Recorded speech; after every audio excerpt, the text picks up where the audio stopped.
Hello viewers, welcome to my channel. I'm Hasham Ali Khan.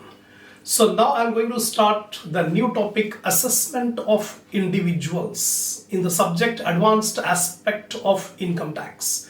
The last videos I have completed the problems on deductions from GTI. Before that, income from other sources I have completed, and profits and gains of business and profession PGBP.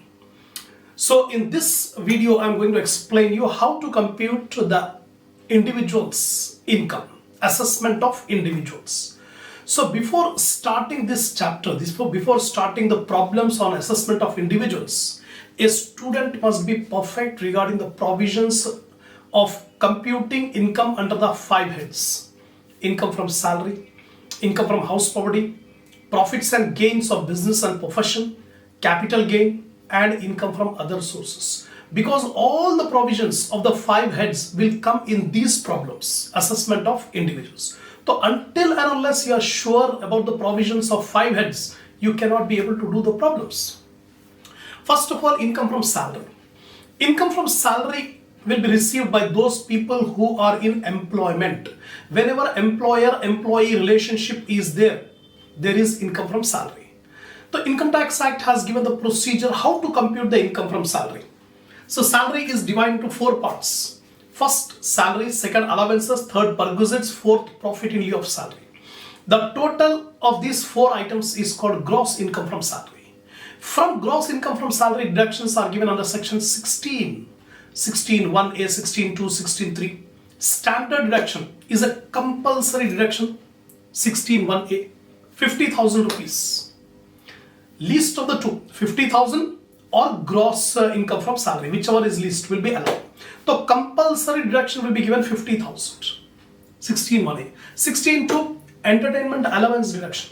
This EA deduction under section 16(2) will be allowed only for government employees. Third, 16(3), for professional tax paid. Just I am revising all the provisions so that before starting the problem, you must be aware about the provisions how to compute the income from salary. Next comes income from house property. So there are 2 types of houses: houses governed by Rent Control Act and houses not governed by Rent Control Act. First, we have to calculate the GAV, gross annual value. For calculating GAV, we must have municipal rental value MRV, fair rental value FRV, standard rental value SRV, and actual rental value ARV.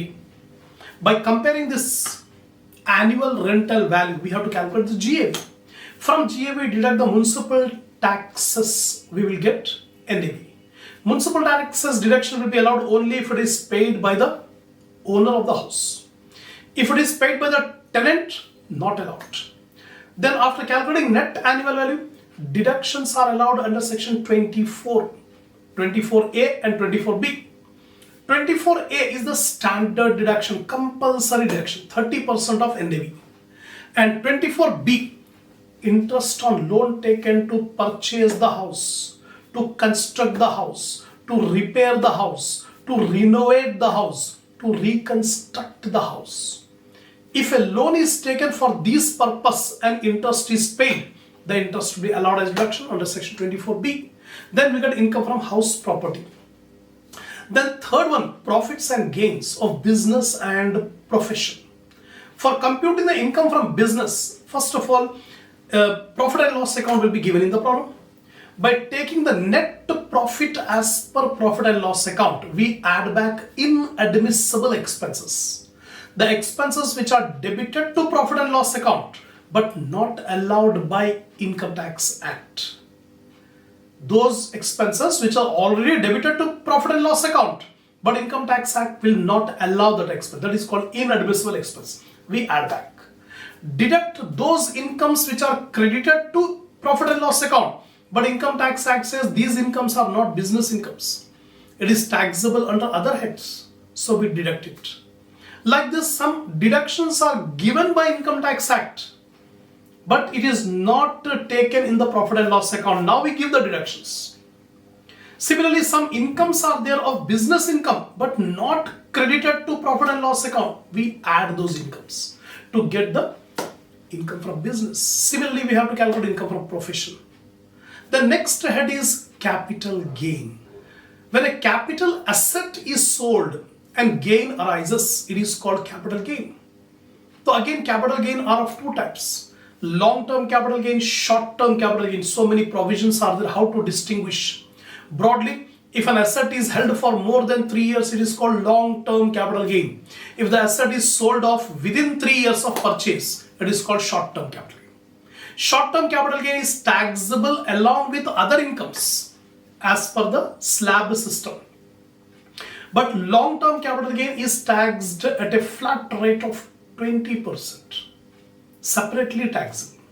So many provisions are there regarding how to compute the capital gain. So before starting these problems, assessment of individuals, you must go through all the provisions of the 5 heads.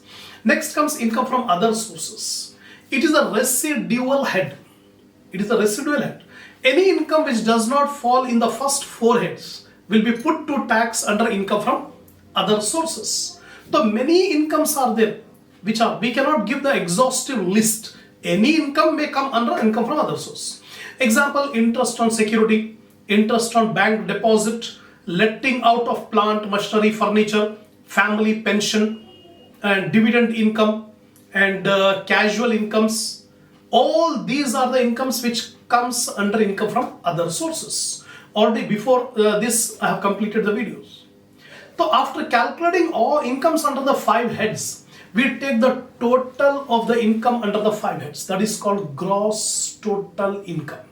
From gross total income, deduct the deductions under section 80C to 80U. After deducting all deductions from 80C to 80U, we'll get the total income. On that total income, tax will be applied. So these are the provisions of how to compute the total income. So right now I'm going to explain the theory regarding assessment of individuals. Who is an individual? Individual means a natural person. A natural person. Because income tax have different provisions of computing the income of individual, computing the income of HUF, Hindu Undivided Family, computing the income of a firm, partnership firm, computing the income of a joint stock company. So different provisions are there. But for our syllabus, we are computing the income of an individual. Individual means natural person. So individual would be a male person or a female person or a minor child or a lunatic. But in case of minor child or lunatic, the guardian or legal representative are liable to pay tax. Because minor cannot enter into a contract, a lunatic cannot enter into a contract. That's why the guardian or the legal representative has to pay the tax on behalf of minor, on behalf of lunatic. Similarly, an individual has to pay tax not only on his own income, but also income of other persons. He will be treated as a deemed SSC. An individual has to pay tax on his total income at a progressive scale. There is not a single rate. We have separate rates for different incomes. In the last video I have explained you, different slabs are there. The first slab is 0% for basic exemption limit. For non-senior citizen. Non-senior citizen is a person who is below the age of 60 years. Below the age of 60 years, non-senior. The basic exemption limit is 2,50,000. So up to 2,50,000, no percentage, 0% is a tax, no tax at all. If the income is more than 2,50,000, from 2,50,001 to 5 lakh, this slab, the income tax rate is 5%. From 5 lakh 1 to 10 lakh, the slab rate is 20%. Over 10 lakh rupees, any income, 30%. So different rates are there, 0%, 5%, 20%, 30% for non-senior. Senior person from 60 years to below 80 years. From 60 years to below 80 years, senior citizen. For senior citizen, the basic exemption limit is 3 lakh. Up to 3 lakh, no tax, 0%. From 3 lakh 1 to 5 lakh, 5%. From 5 lakh 1 to 10 lakh, 20%. Over 10 lakh, 30%. This is for senior citizen. Super senior citizen 80 plus. If an SSC is 80 years or above, he will be called super senior citizen. For them, the basic exemption limit is 5 lakh. So up to 5 lakh rupees income, no tax, zero tax. From 5 lakh 1 to 10 lakh rupees, 20%. Over 10 lakh rupees, 30%. Like this, progressive. As the income increases, the rate of tax will also increase. That's why it is called progressive tax rates will be applied.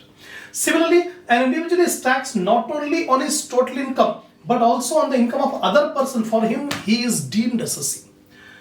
Sometimes, already we have seen in the chapter aggregation of income, clubbing of income. Before this, I have uploaded the videos. So in that clubbing of income, aggregation of income, we have seen the income of other persons will also be included in the income of the SSC. Now SSC will be treated as a deemed SSC because he is liable to pay tax not only on his own income but also in the income of other persons. So many provisions are there. See here, income tax subject is a little bit tough subject, difficult subject. The reason is the student has to remember all the provisions of Income Tax Act 1961. If he commit any mistake regarding the provisions, he will lose the marks. He will not get full marks. That's why a little bit more effort is required. So watch the video, listen the video till the end. Don't skip in between. And one of my suggestion is watch all the videos. Don't enter in between. Don't watch in the middle. From beginning, if you watch the video, definitely you can get a good command on the subject of advanced aspect of income tax. So far I have explained you about the assessment of an individual. Who is an individual, how the tax will be applied, and on whose income he has to pay the tax. Now I am giving you a brief snapshot of how to compute the total income of an individual. So first of all, computation of total income and tax liability. First of all, income from salary, income from house property, income from business or profession, income from capital gain, income from other sources. So totally 5 heads of income are there. It is not necessary that every SSC will have 5 heads, or it is not necessary that any SSC will have only 1 head. No. An SSC may have all the 5 heads, or the SSC may have only 1 head, or the SSC may have more than 1 head. So any income he may have. So you have to remember what are the provisions regarding how to compute income from salary. So before computing total income, you must know the provisions regarding how to compute income from salary, how to compute income from house property, business and profession, capital gain and other sources. Take the total of all these 5 heads, you will get the gross total income. From gross total income, deductions are available under section 80C to 80U on satisfying some conditions. If the SSC is eligible, then only these deductions will be allowed. Everybody will not be allowed. So some provisions are given by the Income Tax Act to get the deduction under section 80. Just like example 80C. 80C deduction will be allowed for qualified savings. When an SSC invests the money, contributes the money in Provident Fund. When an SSC deposits, for example, pays the insurance premium. Like this, so many examples are there. National savings certificates are there. So many examples are there. I have already explained the last video, deductions from GTA. Deductions from GTA was the last topic. In that video, I have explained you in detail regarding what are the deductions. So 80C is for qualified saving. Then 80CCC, this is the contribution to pension fund. 80CCD, contribution towards pension scheme of the government employees. And 80CCE, this section will limit the deduction. Will limit the deduction under section 80C, 80CCC, 80CCD to 1,50,000. That means the combined deduction of all the 3 should not exceed 1,50,000. Right? Next 80D, this is the medical insurance premium. If the SSC has taken a medical insurance policy on his own life or on the life of spouse or children or parents, then deduction will be allowed under section 80D. Some conditions are there. That means premium should be paid through check, like that. So deduction is, so for senior and super senior citizen, 50,000 is the limit, not more than 50,000. For other series, 25,000 for deduction under section 80D, medical insurance premium. 80DD, this is medical treatment of handicapped dependent. If an SSC is having a dependent who is medically handicapped, on that person, the SSC has spent some money on medical treatment or deposited the money, then deduction will be given. Normal disability 75,000, severe disability 1,25,000. There are a number of conditions when the deduction can be obtained under section 80DD. Next come 80DDB. This is for medical treatment for chronic disease. If the SSC or spouse or children or parent suffers from some chronic diseases. What are the chronic diseases? Income Tax Act has specified, like AIDS, cancer, etc. An expenditure incurred by the SSC on that chronic disease, deduction will be allowed under section 80DDB. That is 1 lakh rupees for senior citizen or super senior and 40,000 for others, irrespective of actual amount spent. Next comes 80E, repayment of interest on educational loan. If an SSC has taken educational loan and interest is paid, deduction under section 80E will be allowed. 80EE, interest on loan taken for residential property. If a loan is taken to purchase a residential property, then interest paid will be allowed as deduction under section 80EE. Limit is 50,000.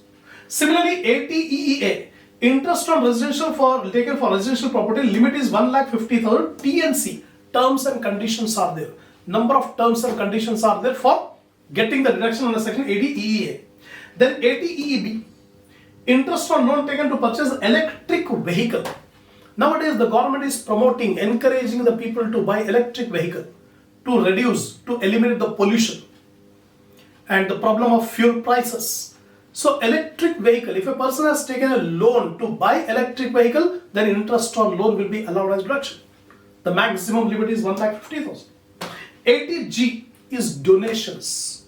If a person has given the donations, the number of provisions are given regarding how deduction will be given under section 80G regarding donations.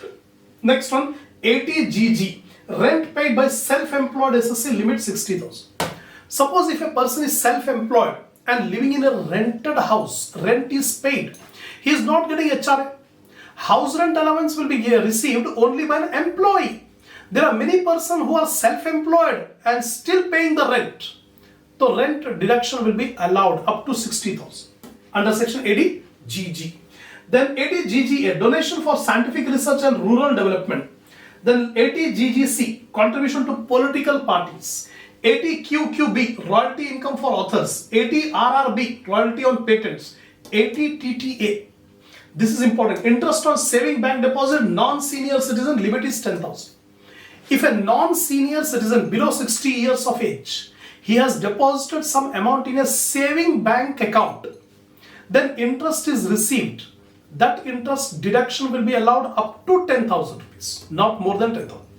Example, if an SSC is a non-senior citizen, he has deposited the amount in a saving bank account.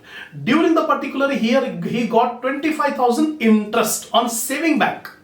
So Income Tax Act says up to 10,000 deduction will be allowed.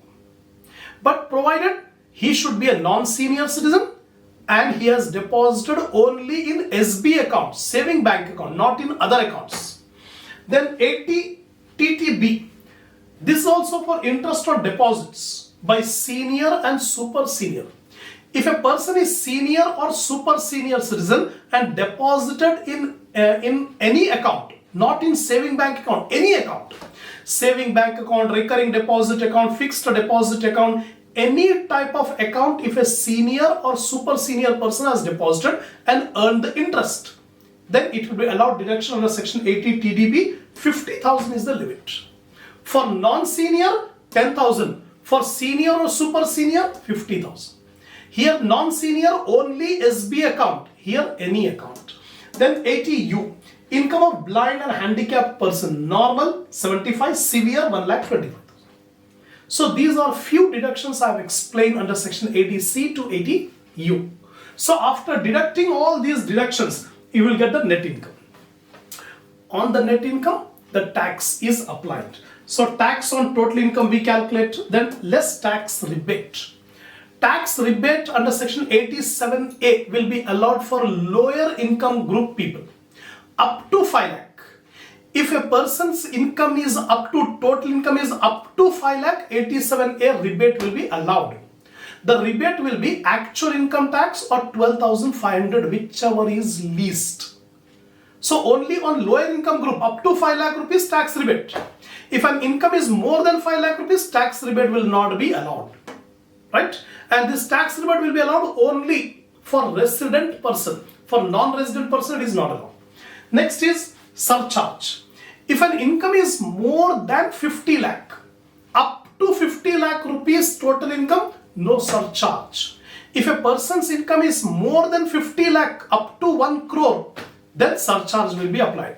फिर 1 crore to 2 crore, 2 crore to 5 crore, over 5 crore, different surcharge rates are there. That will be applied only if the income is more than 50 lakhs. Then health and education cess. In every case, whenever we calculate tax liability, we have to charge 4% as health and education cess. From this we deduct TDS, tax deducted at source, that will be deducted. Last one, advance tax. If an SSC has already paid advance tax, that advance tax will also be deducted. The remaining tax now he has to pay while filing the return. At the time of filing the return, the remaining tax the SSC has to pay. That's it. So this is the procedure of computing the total income of an individual. It is called assessment of individual.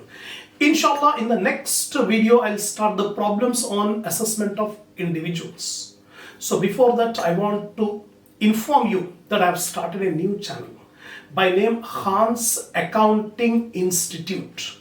So on YouTube search, you type the word Khan's Accounting Institute, you will get all my videos. Watch the videos, enhance your knowledge, and do subscribe my second channel also. Remember, the name is Khan's Accounting Institute. Inshallah, we'll continue the problems on this assessment of individuals in the next video.